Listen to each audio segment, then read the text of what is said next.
Lo primero que hizo Mateo fue sacar la llave de repuesto del buzón. No tocó el timbre, no llamó por teléfono. Entró directamente.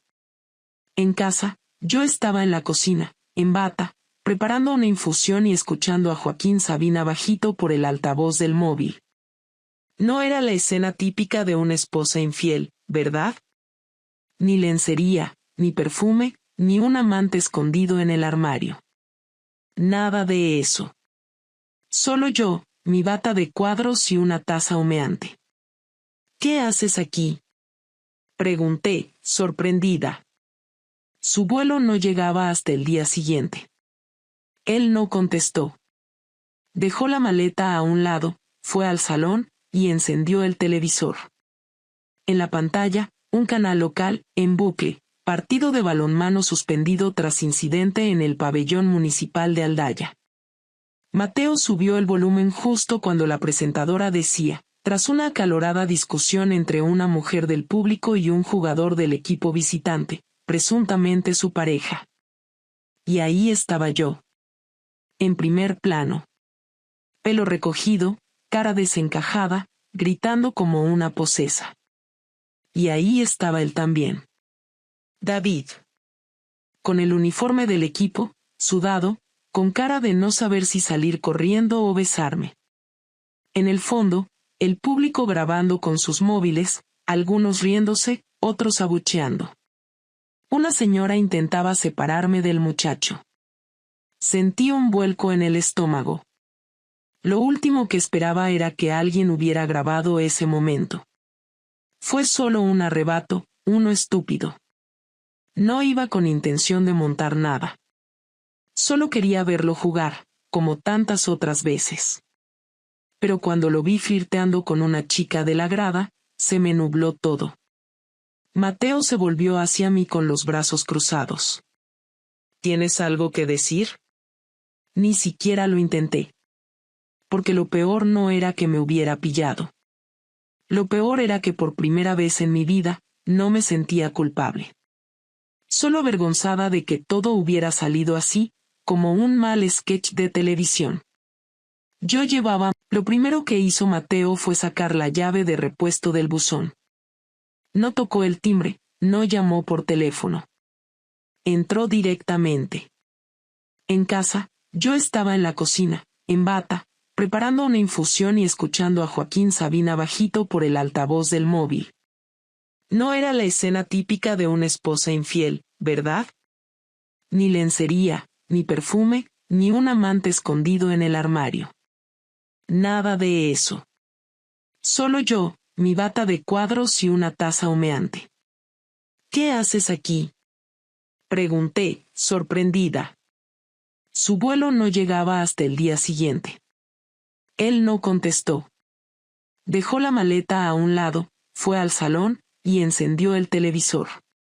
En la pantalla, un canal local, en bucle, partido de balonmano suspendido tras incidente en el pabellón municipal de Aldaya. Mateo subió el volumen justo cuando la presentadora decía, tras una acalorada discusión entre una mujer del público y un jugador del equipo visitante, presuntamente su pareja. Y ahí estaba yo. En primer plano. Pelo recogido, cara desencajada, gritando como una posesa. Y ahí estaba él también. David. Con el uniforme del equipo, sudado, con cara de no saber si salir corriendo o besarme. En el fondo, el público grabando con sus móviles, algunos riéndose, otros abucheando. Una señora intentaba separarme del muchacho. Sentí un vuelco en el estómago. Lo último que esperaba era que alguien hubiera grabado ese momento. Fue solo un arrebato, uno estúpido. No iba con intención de montar nada. Solo quería verlo jugar, como tantas otras veces. Pero cuando lo vi flirteando con una chica de la grada, se me nubló todo. Mateo se volvió hacia mí con los brazos cruzados. ¿Tienes algo que decir? Ni siquiera lo intenté. Porque lo peor no era que me hubiera pillado. Lo peor era que por primera vez en mi vida, no me sentía culpable. solo avergonzada de que todo hubiera salido así, como un mal sketch de televisión. Yo llevaba meses con David. Él tenía 25, 11 menos que yo. Jugador semiprofesional de balonmano, 1,90 m, sonrisa de anuncio, y esa manera de hablar como si nada fuera tan serio. Empezó todo como una tontería. Una clase que cubrí en el instituto de al lado, un comentario inocente, un café. Pero las cosas escalan muy rápido cuando vienes de un matrimonio donde el silencio pesa más que las palabras. No quiero justificar nada. Lo que hice estuvo mal. Pero también te digo una cosa, no pasó de golpe. No me desperté un lunes con ganas de joderle la vida a mi marido. Pasó lento. Como una gota que cae siempre en el mismo sitio hasta que abre un agujero. Así fue. Cada luego hablamos, cada cena frente al televisor, cada noche sin un ¿cómo estás?, sin un te noto rara. Yo no buscaba amor, ni sexo salvaje, ni una doble vida. Buscaba sentirme persona otra vez. Y sí, lo encontré en los peores brazos posibles. Y no me arrepiento de cómo empezó. Me arrepiento de cómo acabó, con mi cara en la televisión, y mi marido en la puerta, mirándome como si no supiera quién era. Pero entonces no sabía que eso era solo el principio. Mateo no me gritó. Tampoco rompió nada. No lanzó reproches teatrales ni me llamó zorra, ni me exigió explicaciones como en las películas. Solo apagó la televisión, se sentó en el sofá y se quedó mirando al suelo, con la mandíbula apretada y las manos entrelazadas. Esa quietud me puso más nerviosa que cualquier grito. Quise decir algo, lo que fuera, pero no se me ocurría nada que no sonara estúpido o inútil. No era la primera vez que me enfrentaba al momento en que todo se derrumba, pero sí era la primera vez que me sentía completamente expuesta sin la posibilidad de fingir. ¿Desde cuándo?, preguntó sin mirarme, y su voz fue tan plana que no supe si estaba enfadado o simplemente agotado. No contesté. En mi cabeza, las respuestas se arremolinaban, pero ninguna parecía suficiente. Él lo repitió, esta vez con una pausa entre palabra y palabra. ¿Desde cuándo? Respiré hondo, porque mentir en ese punto ya no tenía sentido. 3 meses, dije, aunque en realidad eran 4 y medio. No tenía caso añadir detalles. Ya bastante vergüenza había en que lo supiera todo un puto canal local. ¿Y cuántas veces? No sé, respondí, y era verdad. No sabía cuántas veces. Porque no todo había sido sexo. Hubo días que solo tomamos algo, otros que caminamos, otros que nos acostamos en el coche, otros que solo hablamos. Pero intentar explicarlo me iba a hacer quedar todavía peor, como si estuviera desgranando una serie de excusas. Mateo se echó hacia atrás, cerró los ojos unos segundos y luego me miró por primera vez desde que entró. Esa mirada no era de odio ni de desprecio. Era peor. Era la de alguien que había perdido el respeto por ti de una manera tan completa que ya no veía sentido a reaccionar con rabia. ¿Y te creías tan lista como para pensar que esto no se sabría nunca? No, dije, bajando la cabeza. Nunca pensé tan lejos. ¿Y por qué en público? ¿Por qué justo en el puto partido? No fui con esa intención, respondí, sintiéndome patética. Solo me salió. Lo vi con otra y me sentí una imbécil. Mateo se rió, una risa seca, sin humor, más como una exhalación con desprecio que como algo real. O sea, ¿te molestó que el chaval con el que te acuestas coqueteara con otra? Vaya, eso sí que es fuerte. No dije nada. Era inútil intentar explicar emociones a alguien que ya estaba desconectado emocionalmente de ti. Aunque fuera mi culpa, aunque mereciera todo lo que estaba pasando, no dejaba de ser incómodo y humillante estar ahí, escuchando cómo verbalizaba mi miseria. ¿Y Lucía?, preguntó entonces. ¿Has pensado en ella en todo esto? Me mordí el labio. Claro que lo había pensado, pero ¿eso qué cambiaba? Ya estaba hecho. Ya lo sabía. Aunque no hubiera sido grabada en video, aunque Mateo no se hubiera enterado, la culpa ya estaba dentro, como una espina que me dolía cada vez que la miraba. Y ahora, con el escándalo, con lo que seguramente llegaría a los padres del colegio, ya no había vuelta atrás. Lo siento, Mateo, dije por fin. Sé que no sirve de nada, pero lo siento de verdad. Él asintió lentamente, como quien escucha algo previsible. Se levantó sin decir nada y fue directo al dormitorio. Escuché el sonido del armario, la maleta abriéndose, la cremallera. Me acerqué a la puerta. ¿Te vas? Pregunté, con la voz temblorosa, aunque ya sabía la respuesta. Claro que me voy. ¿Qué esperabas? ¿Que me quedara a compartir cama con la estrella invitada del Canal 9? Volvió a reírse solo, con ese tono de sarcasmo seco que dolía más que cualquier insulto. Lo vi meter ropa sin doblar, sin orden. Simplemente agarraba puñados y los tiraba dentro.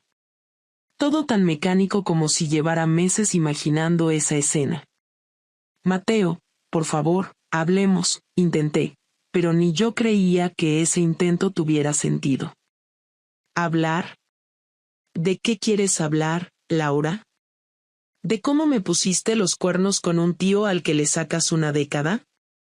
¿De cómo te colaste en un partido rodeada de niños y padres para gritarle como una adolescente celosa? ¿De cómo hiciste el ridículo en una puta grada? Porque eso es lo que fue. Un puto ridículo. Me quedé callada. No tenía derecho a pedirle moderación. No después de lo que vio. Y aún así, esa palabra, ridículo, me dolió más que cualquier otra. Porque resumía todo lo que yo sentía, una mujer de casi 40, madre, maestra, convertida en un chiste público por perder el control en la grada de un polideportivo. No fue planeado, susurré, sintiéndome cada vez más pequeña. Te lo juro. No es que quisiera destrozar esto. Pues lo hiciste. Con ganas, además. Metió la última prenda y cerró la maleta de un golpe. Me esquivó para salir del cuarto. Le seguí al pasillo. ¿Dónde vas? A casa de mi hermana. De momento. ¿Vas a decirle todo? ¿Tú qué crees? Ahí me derrumbé un poco. No porque me importara la opinión de su hermana, que de todos modos nunca me soportó demasiado, sino porque en ese momento entendí que todo se iba a expandir. Los padres, los suegros, los compañeros, los vecinos. Lo que empezó como una historia privada ahora era una bomba sin contención. Mateo. Mira, me interrumpió, y esta vez bajó la voz, como si necesitara concentrarse para no gritar. No quiero escucharte ahora.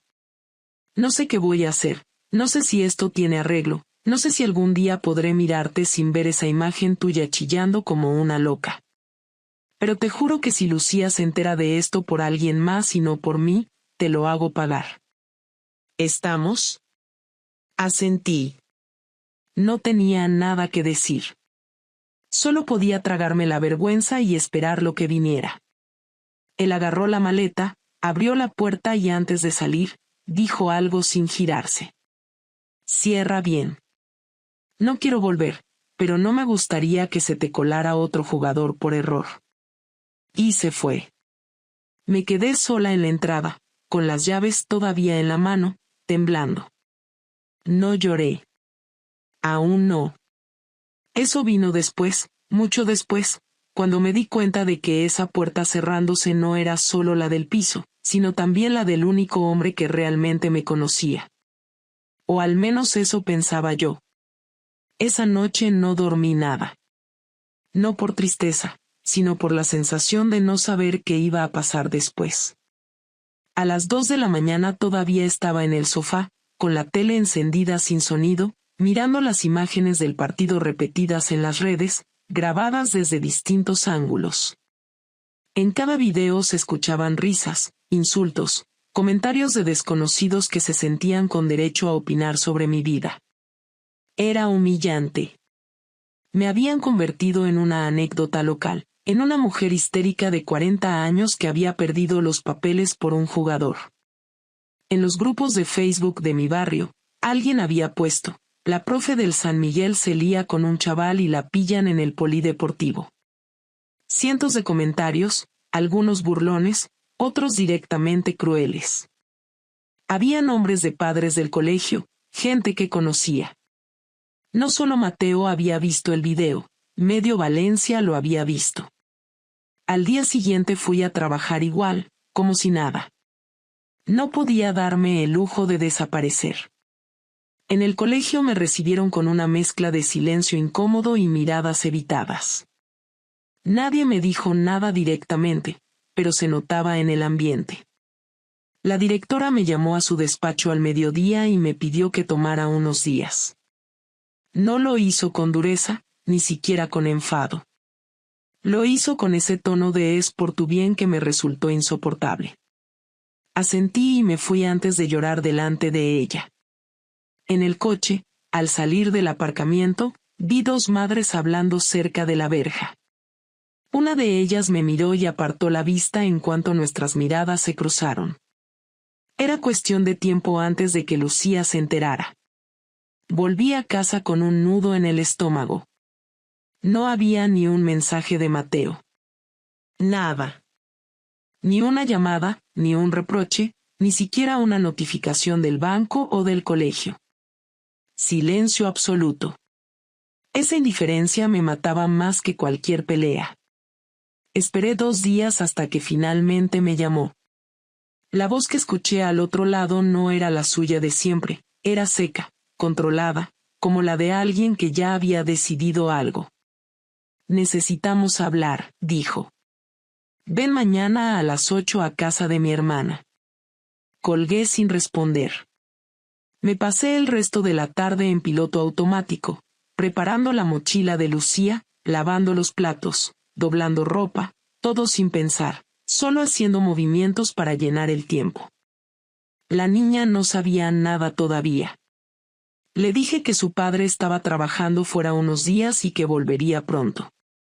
Ella me creyó, porque los niños creen siempre lo que necesitan creer. A las 8 en punto toqué el timbre de su hermana. La puerta se abrió y Mateo estaba ahí, más delgado, con la barba crecida, el gesto serio. No me invitó a pasar, pero yo lo hice igual. Su hermana, Ana, estaba en la cocina, fingiendo que lavaba algo. No me miró. Mateo me señaló el salón. Siéntate. Lo hice. Él se mantuvo de pie. La habitación olía a detergente y a perfume barato. Había una tensión rara, casi física. Me miró largo rato, como si estuviera tratando de encontrar algo en mi cara que justificara lo que había pasado. He estado pensando mucho, empezó. Intento entender qué te llevó a hacer esto, porque sinceramente no lo comprendo. No creo que haya nada que justifique lo que hiciste, pero al menos quiero escucharlo. Así que habla. Explícame por qué. No tenía un discurso preparado. Lo que dije salió sin filtro, como si estuviera soltando peso. No fue planeado. No lo busqué. Me sentía sola, y cuando apareció él, me hizo caso. Me escuchaba, me preguntaba cosas, se interesaba por mí. Y yo, lo confundí con cariño. Pensé que podía controlar la situación, pero no supe cómo parar. Mateo me observó en silencio. Cuando hablé de cariño apretó los dientes, pero no interrumpió. Esperó a que terminara. ¿Eso es todo? ¿Te sentías sola? ¿Y por eso te acostaste con otro? Preguntó, sin levantar la voz, pero con un tono que me atravesó. ¿Tienes idea de lo ridículo que suena? No intento justificarme, dije. Sé que no hay manera de que lo entiendas, pero... No, claro que no lo entiendo. Porque mientras tú decías que te sentías sola, yo estaba matándome a trabajar para pagar el colegio, la hipoteca, las vacaciones que tú decías que te ayudaban a desconectar. Nunca te faltó nada. Si te sentías sola, podías hablar conmigo, no abrirte de piernas para un crío que apenas sabe atarse los cordones. Me dolió escucharlo, pero no respondí. Cada palabra era una bofetada que me merecía. Se acercó, apoyó las manos en la mesa baja del salón y me miró de frente. ¿Lo sigues viendo? No. ¿Lo has visto desde que pasó lo del partido? No, te lo juro. ¿Y si él te llamara, irías? No, dije sin dudar, aunque por dentro no estaba tan segura. No porque quisiera volver a verlo, sino porque sabía que, si él llamaba, parte de mí querría escuchar qué tenía que decir. Pero eso no iba a confesarlo. Mateo se apartó y empezó a caminar de un lado a otro. Su hermana seguía en la cocina, seguramente escuchando cada palabra. No me importaba. Lo único que quería era que él me diera una oportunidad de arreglar lo que quedara. Pero en su forma de moverse, en su postura, entendí que no iba a haber ninguna. He hablado con un abogado, dijo, sin rodeos. Ya tengo los papeles listos. Pero antes de firmar quiero dejar claras algunas cosas. Lucía se queda conmigo durante la semana. Tú la tendrás los fines de semana alternos. No quiero que te acerques al colegio hasta que esto se calme. No quiero que ella tenga que soportar los comentarios de otros niños. Y si alguien le pregunta, quiero que diga que nos separamos por diferencias, nada más. No quiero que tenga que defenderte. No lo merece. Quise replicar, decir que no podía quitarme a mi hija así, que también tenía derecho a verla. Pero no pude. Sabía que si insistía iba a empeorar las cosas. Asentí, tragándome la rabia y la tristeza juntas. ¿Y qué vas a decirles a tus padres? Pregunté, intentando mantener la voz firme. Ya lo saben. Y también los tuyos, por cierto. Se enteraron por la tele, como todos. No hace falta que te molestes en llamarlos. Ya me encargué de explicarles que fue un error que yo no pienso perdonar. El silencio que siguió fue insoportable. Se escuchaba el reloj de la pared, el agua del fregadero, los pasos de su hermana moviéndose por la cocina sin mirar hacia nosotros. Mateo se cruzó de brazos. Hay algo más. No quiero que sigas en el colegio. No por mí, sino por Lucía. No quiero que crezca escuchando cómo se burlan de su madre. Habla con la directora, pide una baja, lo que sea. Te mandaré algo de dinero este mes para que no te falte nada. Pero esto, Laura, se ha terminado. No puedes decidir eso por mí, dije, por fin, sintiendo una chispa de orgullo entre tanta humillación. No tienes derecho a decirme dónde trabajar ni cómo vivir. Sí tengo derecho, replicó, acercándose otra vez, porque tu estupidez nos ha arrastrado a todos. Nos reímos de los políticos corruptos y de los famosos con amantes, y ahora resulta que somos el chisme de la semana. Y no solo eso, Lucía va a crecer sabiendo que su madre fue una broma viral. ¿Te parece justo? Me levanté. No podía seguir sentada escuchando cómo desmenuzaba todo lo que yo era. Lo miré y, por primera vez desde que empezó todo, le devolví la mirada sin bajar la cabeza. No soy perfecta, Mateo. Pero tú tampoco lo eras. Nunca me escuchaste. Todo era trabajo, cansancio, cosas que no podían esperar. No te pido perdón, porque ya te lo pedí y no sirvió. Solo quiero que me dejes en paz, que me dejes seguir con mi vida. Haz lo que tengas que hacer, pero deja de tratarme como si fuera una delincuente. Él sonrió sin humor. Tranquila, Laura. No pienso hacerte nada. Solo voy a asegurarme de que no me vuelvas a arrastrar contigo. Te creías más lista que todos, y mírate ahora. Solo te queda la dignidad, si es que te queda algo. No contesté. Agarré el bolso y salí. Mientras bajaba las escaleras escuché a Ana decir algo desde la cocina, algo que no entendí del todo, pero sonó a te lo dije. En la calle hacía frío, y no llevaba abrigo. Caminé sin rumbo durante 1 hora, hasta llegar al puente viejo, el que cruza el cauce del Turia. No pensé en tirarme ni en hacer nada dramático. Solo me quedé ahí, mirando las luces de los coches pasar, intentando entender en qué momento exacto se había jodido todo. Porque una cosa es cometer un error y otra muy distinta es ver cómo ese error te convierte en otra persona. Cuando volví a casa, Lucía dormía. Me senté a su lado, la miré largo rato y entendí que, por mucho que quisiera, ya no iba a poder protegerla de lo que venía. Todo estaba fuera de control. Y lo peor era que, aunque aún no lo sabía, Mateo no había terminado conmigo. Su venganza apenas estaba empezando. La primera señal de que algo no iba bien llegó 3 días después de aquella conversación en casa de su hermana. Me desperté con decenas de mensajes en el grupo de madres del colegio, en los que algunas me preguntaban si era verdad lo que estaban diciendo en una página local de noticias. Abrí el enlace y lo vi enseguida. Una nota titulada La profesora del San Miguel involucrada en escándalo amoroso con jugador de balonmano. Habían publicado mi nombre completo, una foto mía extraída de la web del colegio y otra del partido. La nota era breve, pero el daño ya estaba hecho. El texto decía que la dirección del centro había iniciado un proceso interno para revisar mi situación laboral y que el jugador había sido suspendido temporalmente por comportamiento inapropiado en público.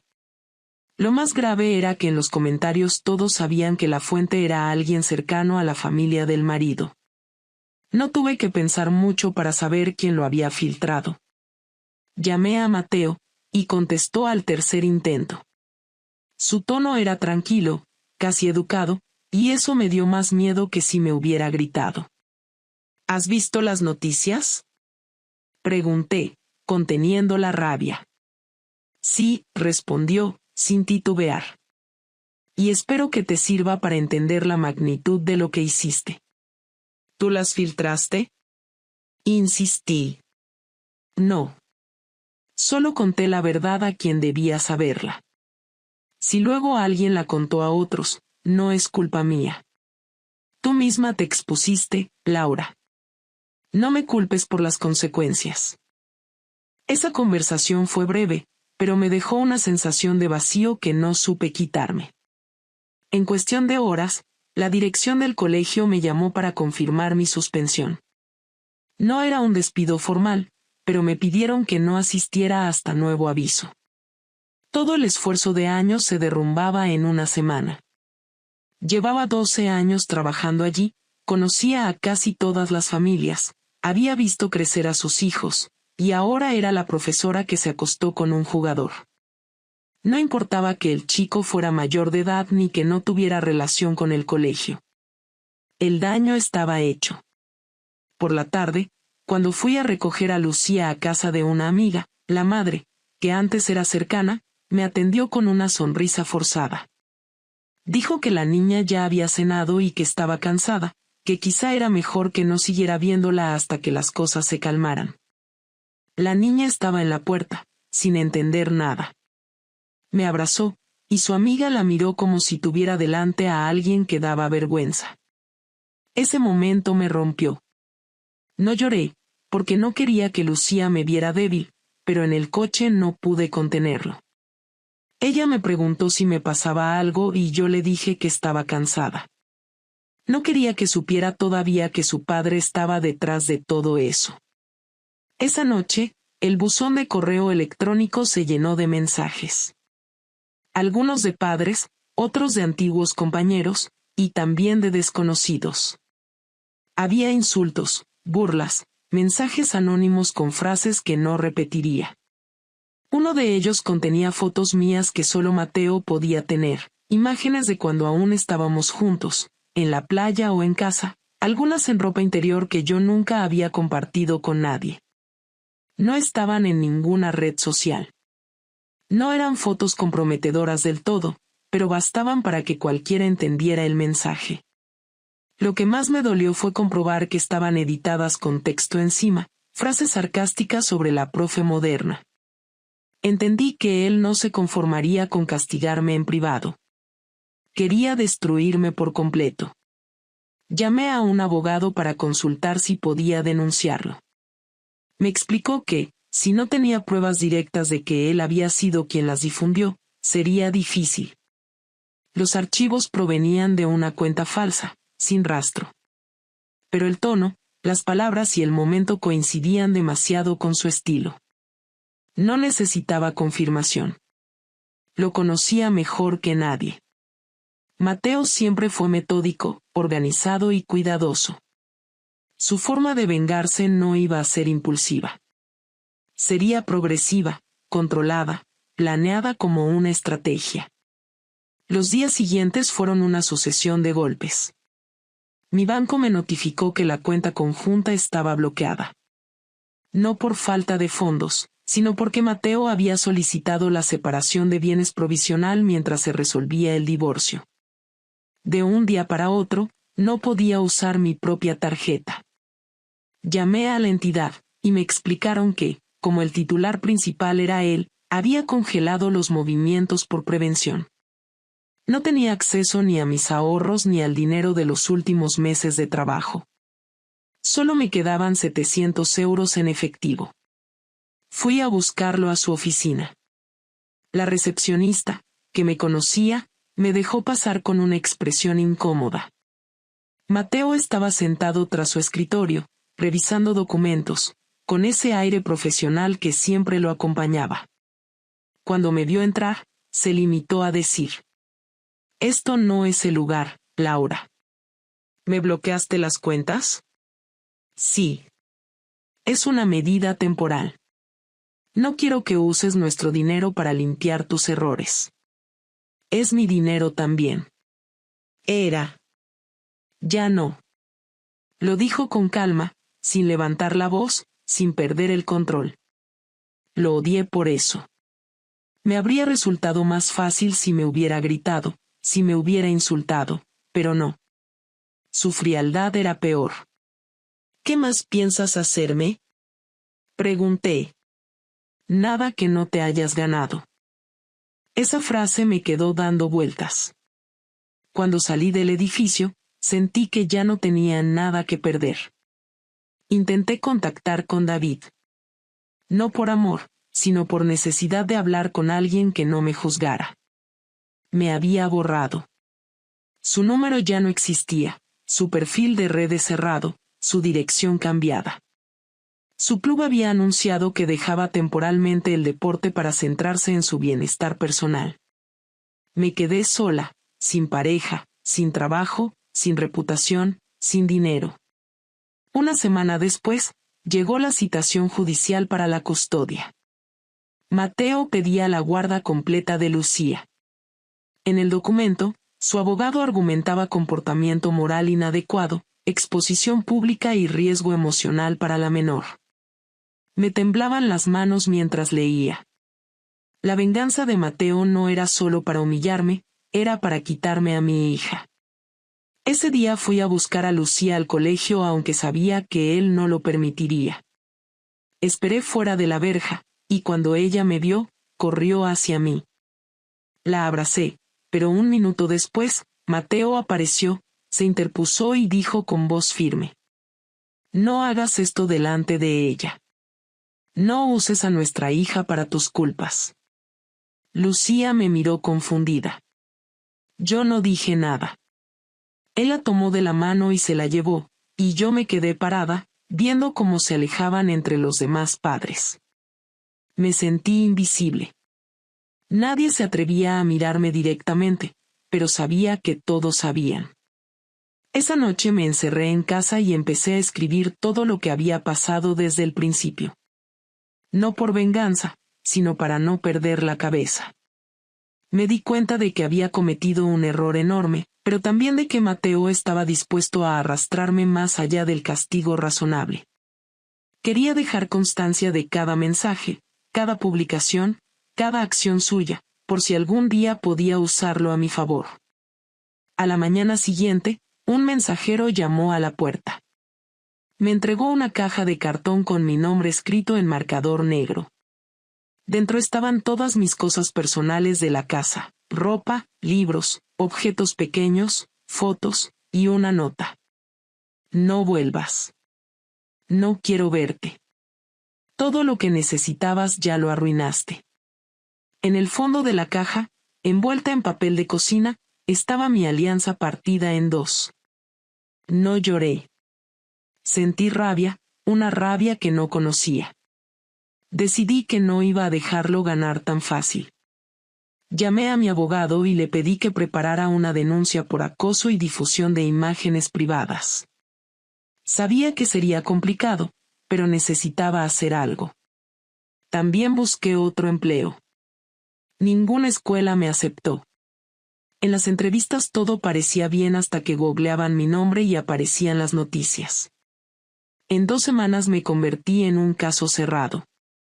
Un viernes por la tarde, salí a comprar pan y vi un coche aparcado frente a mi portal. Era el de Mateo. Estaba dentro, mirando hacia arriba, esperando algo. Me acerqué sin pensarlo y golpeé la ventanilla. Bajó el cristal con calma. ¿Qué haces aquí?, pregunté. Traje a Lucía para que la vieras 5 minutos. No quiero que digas que no cumplo lo que ordena el juez. Ella estaba dormida en el asiento trasero. Me acerqué, le acaricié el pelo y la besé en la frente. Cuando levanté la vista, Mateo me observaba con esa expresión distante. No entiendo cómo puedes hacerme todo esto, le dije, sin gritar. Yo tampoco entiendo cómo pudiste hacerlo tú, contestó. Pero la diferencia es que yo no voy a fingir que me duele para que me perdonen. Después arrancó el coche y se fue. Me quedé en la acera con las manos heladas. En ese instante comprendí que ya no había nada que salvar entre nosotros, ni siquiera el respeto. Su venganza no era impulsiva, era metódica, y lo peor era que no tenía fin. Durante las siguientes semanas, su campaña silenciosa siguió. Cada vez que intentaba reconstruir algo, aparecía un rumor, una foto, un comentario nuevo. No tenía pruebas suficientes para acusarlo, pero era evidente que todo venía de él. El daño ya era irreversible. Lo único que podía hacer era resistir, aunque todavía no sabía con qué fuerza. Lo peor era sentir que el hombre con el que compartí 15 años había logrado convertirme en alguien que ya no reconocía. Durante semanas estuve esperando algún tipo de cambio, un gesto, una señal de que todo podía volver, aunque fuera mínimamente, a un lugar más neutral, más civilizado, menos violento. Me había convertido en una figura pública en mi barrio, no por mérito, sino por escándalo. Ya no podía entrar al supermercado sin notar cómo la cajera bajaba la mirada, como una vecina fingía revisar la lista de compras para evitar cruzarse conmigo, como incluso los que no sabían mi nombre me reconocían por el video, por los artículos, por los comentarios. A Mateo todo eso parecía no afectarle en absoluto, o al menos no como a mí. Él seguía con su vida, con su trabajo, con su hija, con su discurso limpio y organizado ante todo aquel que quisiera escuchar. Yo, en cambio, cada vez que intentaba explicar algo, sonaba como una excusa. Incluso la verdad parecía una justificación vacía cuando salía de mi boca. No tenía muchas opciones, así que terminé aceptando un trabajo como auxiliar administrativa en una clínica dental a las afueras de la ciudad. El sueldo era bajo, las horas largas, y el ambiente tenso. Aún así, era mejor que estar en casa leyendo opiniones de desconocidos sobre cómo debía criar a mi hija o que tan rápido debía perder la custodia por haber cometido un error. Una tarde, mientras archivaba unas facturas en un cuarto sin ventilación, recibí un mensaje de Mateo. Solo decía mañana, 19, Casa de Ana. Ven sola. Lo leí 3 veces antes de contestar. Solo puse OK, porque cualquier intento de añadir algo más hubiera sonado innecesario. Fui con los nervios por dentro. No sabía si me esperaba otra humillación, una advertencia legal o simplemente otra descarga de reproches. Cuando llegué, Ana me abrió la puerta sin decir palabra. Me señaló el comedor, donde Mateo ya estaba sentado. Había traído una carpeta con documentos. Lucía no estaba. Supuse que alguien más la cuidaba. La mesa estaba vacía, salvo por 2 vasos con agua.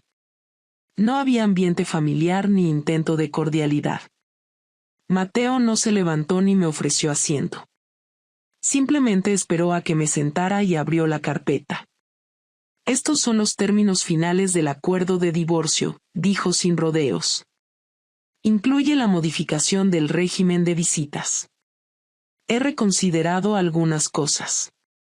Asentí, no porque estuviera de acuerdo, sino porque ya no me quedaban fuerzas para discutir.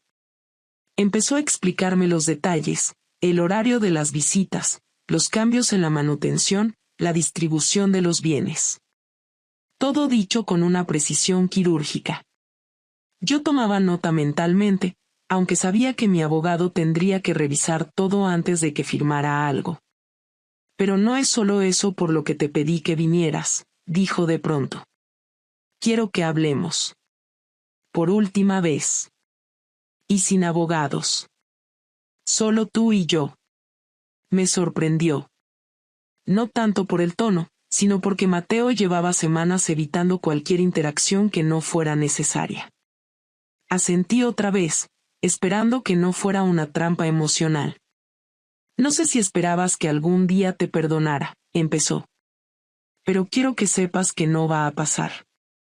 No porque me guste vivir con rencor, sino porque ya no me sale sentir nada por ti. Ni pena, ni odio, ni siquiera rabia. Solo indiferencia. Y eso es peor, supongo. No contesté. Me limité a escuchar, porque no quería interrumpir lo que parecía ser un cierre. Pero también me he dado cuenta de que esta guerra constante no le está haciendo bien a Lucía. Y aunque tú fuiste quien la cagó, no voy a usar a nuestra hija como arma. No porque lo merezcas tú, sino porque ella no merece crecer en medio de todo esto. Tuve que hacer un esfuerzo para no romperme en ese momento. Porque después de todo lo que me había hecho pasar, esa era la primera vez que decía algo que no llevaba una carga de venganza. Gracias, dije, y no fue una fórmula educada. Lo dije de verdad. No me lo agradezcas, respondió rápido. No es por ti. Solo estoy tratando de ser un buen padre, algo que tú olvidaste cuando decidiste meterte en esa mierda. Volvió el tono seco, pero esta vez no me afectó tanto. Estaba agotada. Había llorado demasiado, había explicado de más, había soportado tanto desprecio que ya solo me importaba salir de ahí con un mínimo de dignidad. Lo que pasó con ese chico, dije entonces, hablando despacio, fue un error. Uno muy estúpido. No lo niego. No lo justifico. Pero tampoco fue una decisión fría ni una traición planeada. Fue el resultado de una soledad que ni tú ni yo quisimos ver. No me vengas con eso, cortó. Todos estamos solos a veces. No por eso nos acostamos con el primero que nos dice algo bonito. Ya sé que no va a cambiar nada lo que diga, continué. Pero necesitaba decirlo. Porque no soy una mala madre. Ni una mujer sin valores. Cometí un error. Grave, sí. Pero eso no borra todo lo demás. Mateo me miró largo rato. No con odio. Tampoco con empatía. Solo con una especie de cansancio acumulado. Lo que no entiendo, dijo por fin, es por qué nunca lo hablaste conmigo. Podrías haber dicho algo. Que estabas mal, que necesitabas otra cosa. Algo. Pero no. preferiste callar y vivirlo por tu cuenta. Como si yo no fuera nadie. Porque tú no escuchabas, Mateo. Y yo me cansé de insistir. No fue por despecho. Fue por resignación. Y me equivoqué, sí. Pero tú también te desconectaste hace mucho. Solo que lo hiciste de otra forma. Se hizo un silencio largo. Ana seguía sin salir de la cocina. Tal vez estaba escuchando, tal vez no. Me daba igual. ¿Y ahora qué? Pregunté. Ahora vamos a firmar este acuerdo.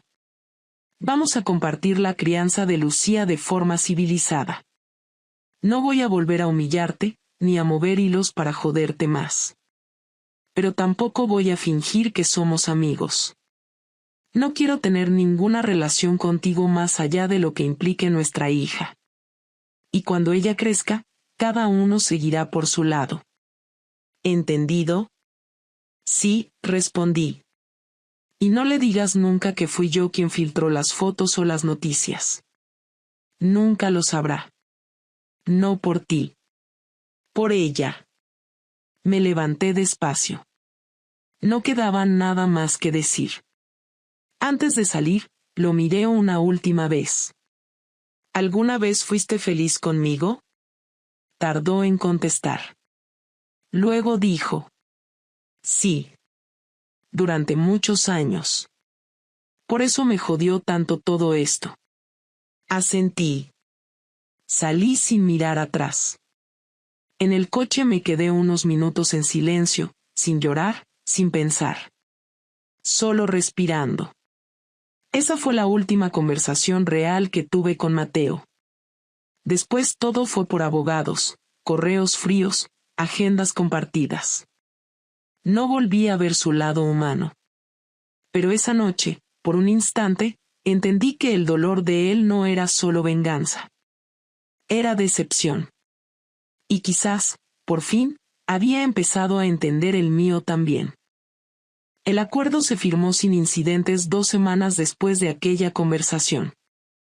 Fue en una oficina pequeña del centro, con los abogados presentes, documentos preparados y la atención suficiente como para que ni siquiera nos miráramos mientras poníamos nuestras firmas una junto a la otra. Mateo llegó puntual, con su ropa impecable y su expresión impasible. Yo llegué 5 minutos antes, por miedo a hacerle esperar y provocar alguna excusa para añadir otro reproche innecesario. Todo fue rápido, frío, eficiente. Salí de allí sabiendo que la parte más visible del proceso había terminado, pero lo que venía después sería más difícil, aprender a vivir con la consecuencia de mis actos, no desde el castigo, sino desde lo que quedaba de mí tras meses de derrumbe. El piso en el que vivía ya no se sentía como un hogar. Lo habíamos elegido juntos, decorado con el esfuerzo de los primeros años de matrimonio, y cada rincón tenía algo que me recordaba lo que había perdido.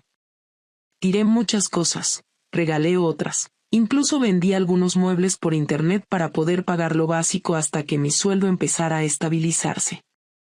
El trabajo en la clínica era aburrido, mecánico y sin futuro, pero me permitía pagar el alquiler, llenar la nevera y, lo más importante, mantener algo parecido a una rutina. Las primeras semanas me sentía observada, juzgada, incluso en lugares donde nadie me conocía. Iba al supermercado con gafas de sol aunque no hiciera falta, y evitaba hablar con desconocidos más de lo necesario. Fue una paranoia absurda, pero inevitable. Me sentía marcada, no por lo que hice, sino por cómo todo se había expuesto de la peor manera posible. Una cosa era cometer un error, otra era que ese error se convirtiera en una identidad. Lucía tardó en adaptarse a la nueva realidad. Las primeras veces que venía a dormir a casa, se mostraba distante, un poco fría, como si no supiera muy bien cómo comportarse conmigo sin traicionar inconscientemente a su padre. Yo no la presionaba. Hablábamos de cosas básicas, del colegio, de lo que había comido, de los deberes. A veces se reía, a veces no. Había días en que todo parecía avanzar y otros en que parecía empezar de cero. Supongo que eso era lo normal. Los niños son mucho más sensibles de lo que creemos y también mucho más resilientes, pero necesitan tiempo, espacio y estabilidad.